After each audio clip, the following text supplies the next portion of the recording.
When life gets tough, most people look for a way out. Some try to numb the pain, others distract themselves, waiting for the storm to pass. But what separates those who break under pressure from those who rise is not strength or intelligence or even luck.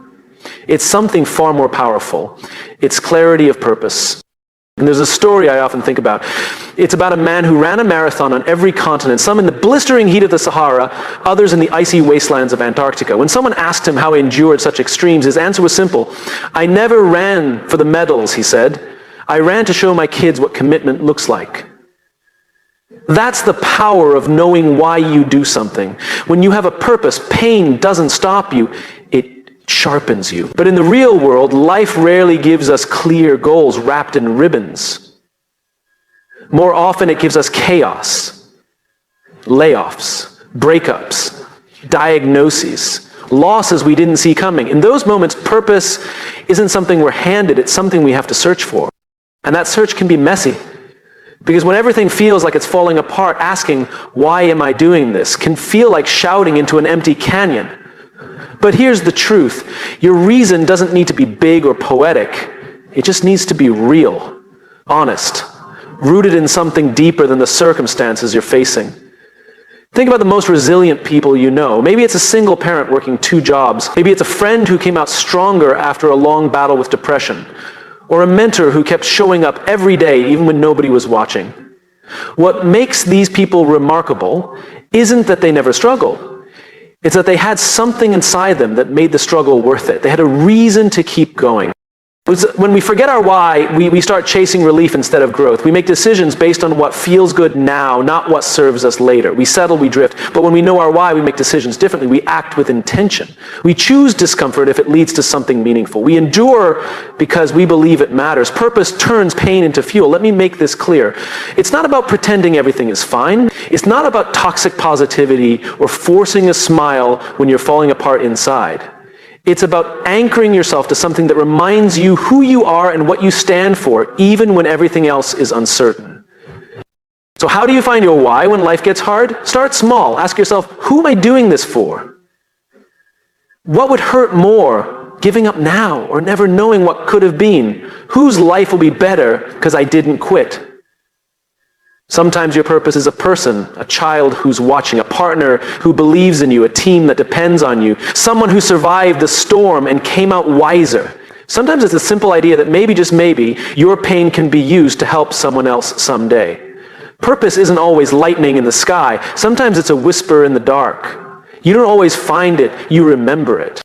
I spoke once with a woman who had built a company from the ground up, only to lose everything in a single year. She was devastated. But she told me something I'll never forget. She said, I cried for 3 days straight, then I woke up and said, I didn't start this to be rich. I started this to prove that people like me could lead, and that hasn't changed. That's what purpose sounds like. It's quiet, but unshakable. When life gets tough, the question isn't, how do I escape this? It's, why must I endure this? And if the answer is true, if it's aligned with something deep in your soul, it becomes a lighthouse. You can be scared, you can be angry, you can be exhausted, but as long as you can see the light, you won't lose your way. We live in a culture obsessed with outcomes, promotions, metrics, applause, but outcomes don't keep you going when life hits you in the gut. Only purpose does. And sometimes, when you can't find your why, you have to borrow someone else's. Serve someone else, lift someone else, because purpose isn't always found in the mirror, it's often found in connection. I'll leave you with this. Life isn't about avoiding the storm, it's about becoming the kind of person who can walk through it with integrity. The kind of person who doesn't let the storm define them. And that starts by asking the one question that changes everything. Why am I here? Why does this matter? Why will I keep going even when it hurts? Because once you have your why, the how takes care of itself. The strength shows up, the clarity returns, the positive, the real kind, not the fake smile, becomes possible. And that's when resilience is born, not in the absence of hardship, but in the presence of hardship. But in the presence of purpose. Most of us were raised to see struggle as a problem. If something is hard, we assume we're doing it wrong. If life hurts, we think we've failed. We treat discomfort like a red light, a signal to stop, turn around and retreat to safety. But what if struggle wasn't a stop sign at all? What if it was a signal?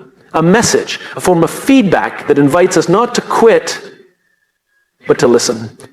The most remarkable people I've met didn't get to where they are by avoiding struggle. In fact, the struggle was often the very thing that shaped them. It woke them up. It revealed something essential, something that might never have discovered if everything had gone according to plan.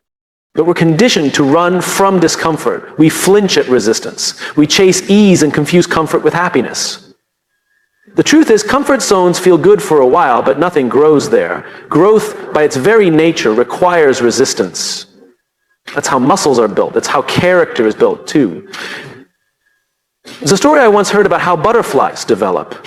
Inside the cocoon, the caterpillar literally dissolves into goo. It becomes unrecognizable before it reforms. If you were to cut open that cocoon early, trying to save the butterfly from the struggle of emerging, it wouldn't survive. The struggle is what makes its wings strong enough to fly. Nature doesn't avoid pain, it uses it.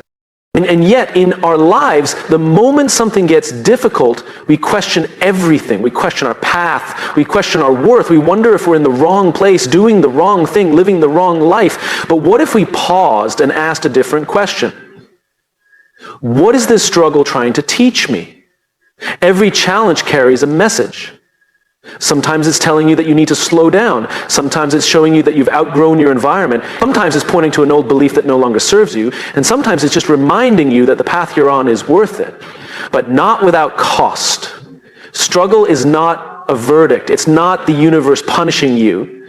It's not a sign that you're broken. It's a process, a necessary tension that separates who you were from who you're becoming.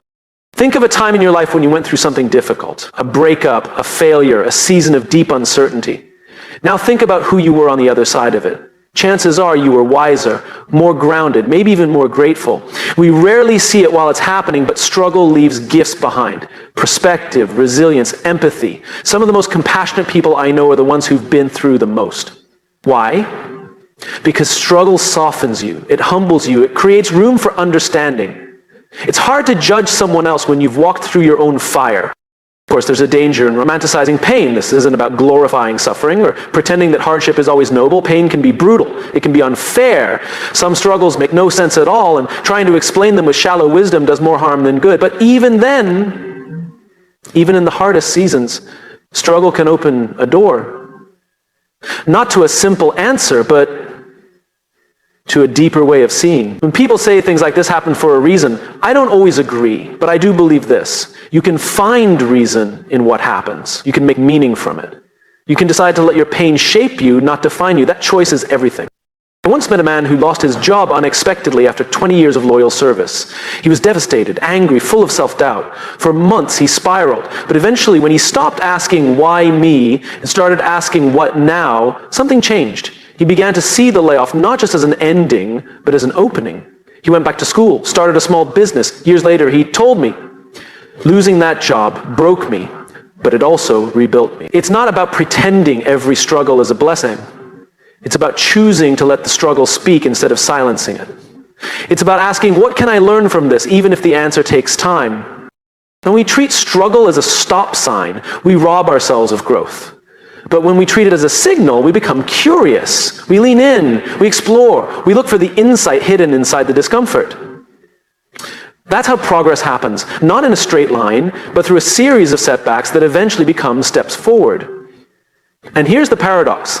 The moment you stop fighting the struggle and start listening to it, it begins to shift.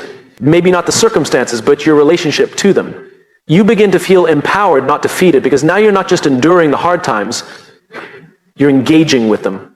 You're asking them to shape you, sharpen you, show you something. Struggle is inevitable. But suffering, at least in part, is optional. Suffering comes when we resist the struggle, when we think we shouldn't be here, shouldn't feel this way, shouldn't have to go through this. But the people who stay positive when life gets tough aren't the ones who avoid struggle, they're the ones who accept it, welcome it even, because they know it means they're in the arena. They're growing, they're alive.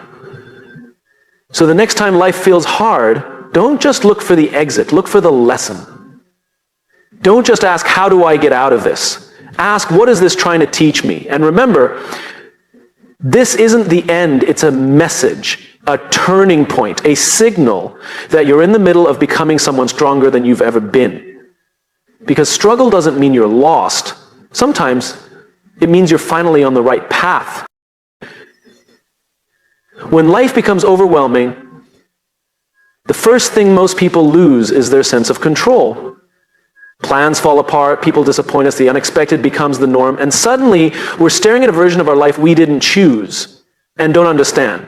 That feeling, that helplessness, is where negativity breeds. It's where fear, doubt, and hopelessness begin to take over. But here's the truth. Control is never about managing the chaos around you. It's about managing the calm within you. When everything feels uncertain, the most powerful move you can make is to shrink your focus to what is still yours, to what is still in your hands. You can't control what others say or do. You can't control what's already happened. You can't control the economy, the weather, or the fact that sometimes life is deeply unfair. But you can always control how you respond. You can control your actions, your mindset, your values, your effort, your integrity. And that is more than enough. There's a story of a young soldier who was captured during a war and spent several years in a prisoner of war camp. Everything had been taken from him. His freedom, his comfort, his connection to home. But one day in his journal, he wrote a single line that carried him through. They can't take who I decide to be. He knew that even in a cage, his choices were his. That's real control. Not power over circumstances, but power over self. Most of us don't face conditions that extreme. But we face our own forms of captivity, tight spaces we didn't choose, a diagnosis, a job we can't leave yet, a relationship that's changing faster than we can make sense of it. And it's in those moments that we start trying to control what we can't. We obsess, we micromanage, we panic. But it never works because our energy is aimed at the wrong target. The key to staying positive in hard times isn't to fix everything.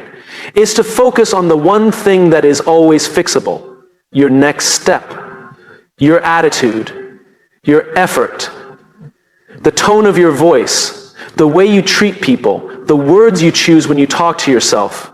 That's where your power lives. It's easy to underestimate how impactful these small choices are, but they add up. Think of a thermostat in a cold room. You can't change the weather outside, but you can set the temperature inside. Every moment, you're either raising the temperature with intention or letting it drop by default. One of the most grounded people I know went through a financial collapse that nearly ruined him. When I asked how he handled the stress, he said, I made my bed every morning. I drank water. I went for walks. I read instead of scrolling. On paper, those things sound almost irrelevant in the face of real crisis. But they were everything because they reminded him he still had influence over something, that he wasn't powerless. And that sense of agency, no matter how small, was enough to keep him moving forward. The mistake most people make when life gets hard is they think control means control over everything. But clarity comes when you learn to separate what's in your hands from what's on your shoulders. Not everything that weighs on you belongs to you. Some things need to be released not because they don't matter, but because they're not yours to fix. And that's where resilience begins. Not in pretending things are fine, but in taking responsibility for the pieces that are yours and letting go of the ones that aren't. There's a kind of freedom in narrowing your focus. It doesn't mean you stop caring. It means you stop caring what was never yours to bear. You learn to ask better questions. Not why is this happening to me, but what can I do with this right now? Not how do I fix the world, but what can I contribute with what I have today? In times of uncertainty, control doesn't look like mastery. It looks like showing up. It looks like choosing kindness when it would be easier to snap. It looks like getting out of bed when you don't feel like it. Like staying true to your values even when no one is watching. That's how momentum is built, through one small, intentional act at a time. We often wait to feel better before we act better, but sometimes it's the reverse. Sometimes action leads emotion. Sometimes making the right choice pulls your mindset back into alignment. I met a woman who had gone through a heartbreaking divorce. For months she felt paralyzed, stuck between anger and grief, but then she decided to focus on just one thing: cooking a healthy meal every evening. It wasn't about nutrition. It was about reclaiming a small part of her day as her own. And slowly that practice became a rhythm. The rhythm became confidence. And confidence became healing. She didn't change her life overnight. She changed her life by focusing on what she could control and building from there. That's the invitation hard times give us, to stop trying to control the ocean and start learning to sail. To anchor into what's true, what's present, what's possible, not someday, but now. So when everything around you feels unstable, ask yourself, what's one thing I can control right now? Start there, not because it will solve everything, but because it grounds you in reality.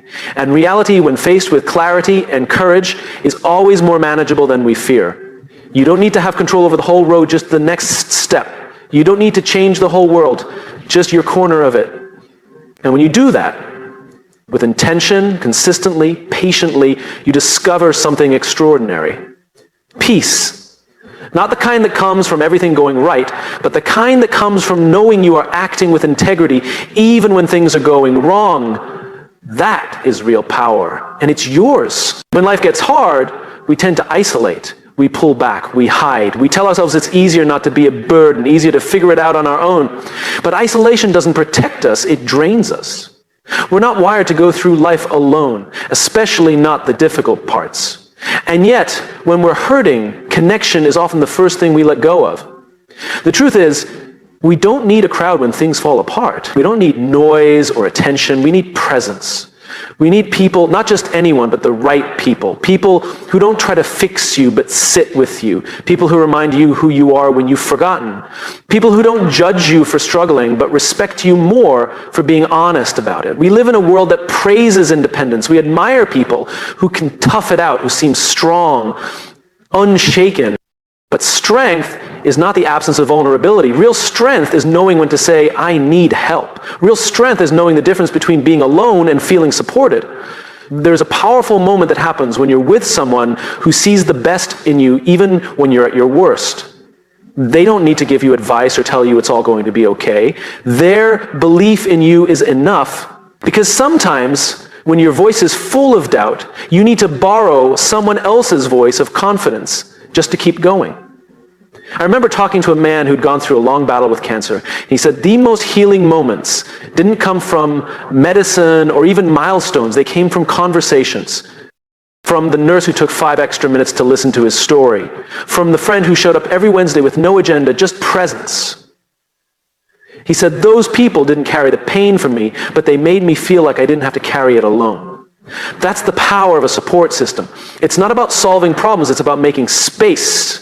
Space for healing, space for honesty, space to not be okay for a little while and still be loved. But support systems don't just appear. We have to build them intentionally, thoughtfully, and sometimes courageously. Because building strong relationships requires risk. It requires us to be seen, to admit we don't have it all together. And that's hard when the world has taught us to wear masks. But the irony is this: the more we pretend to be strong, the weaker we become.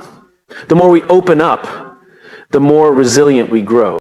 Look around at your life. Who are the people you trust with your truth? Who are the ones who make you feel lighter, not heavier? Who makes you feel more like yourself after spending time with them? These are the people who lift you up, and they are priceless.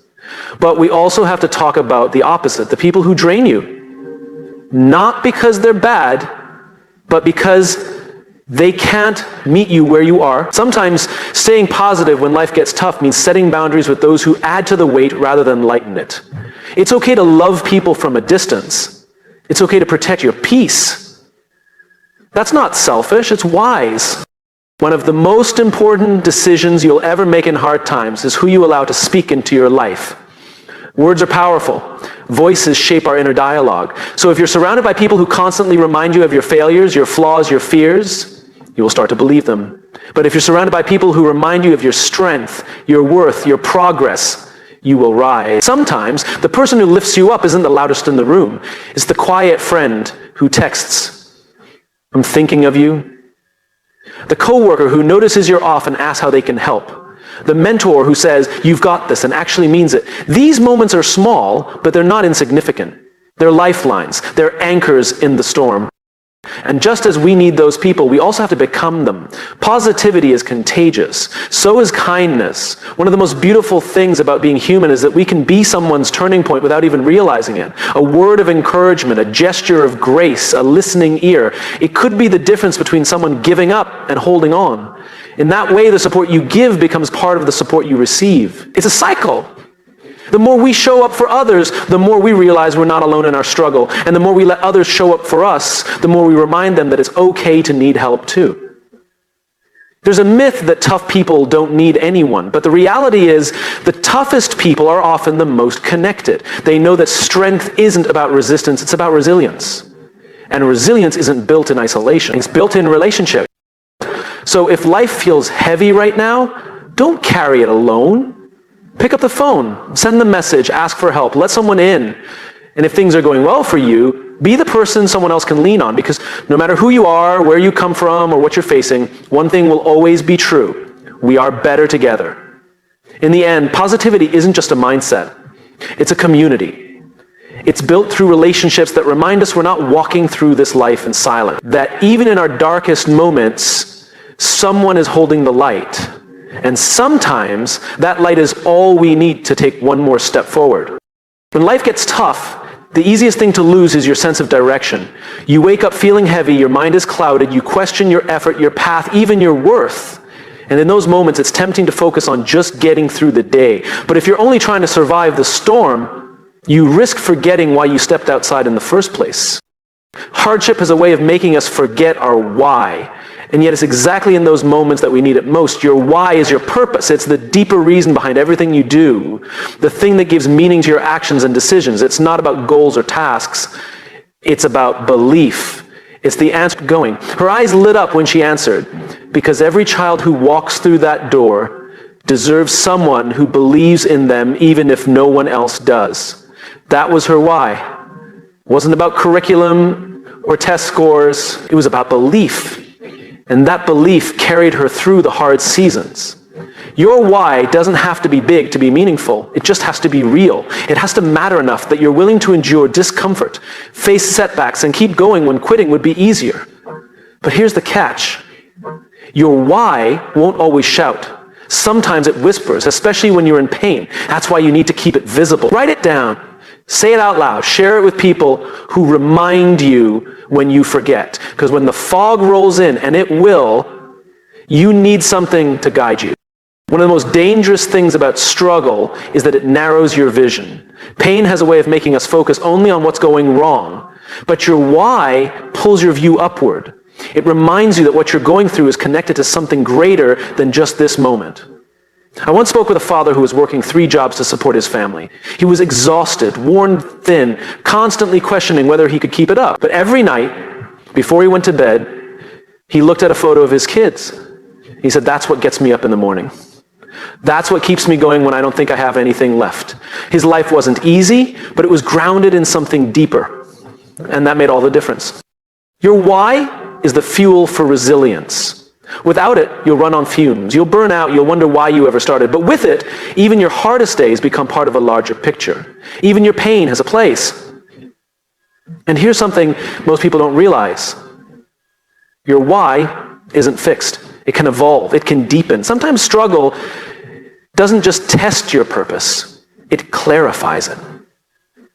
And you go through something hard, and suddenly you see with sharper eyes, you realize what really matters. You let go of the things that never did. Pain can be a great revealer of truth. It strips away the distractions and asks, what are you really here for?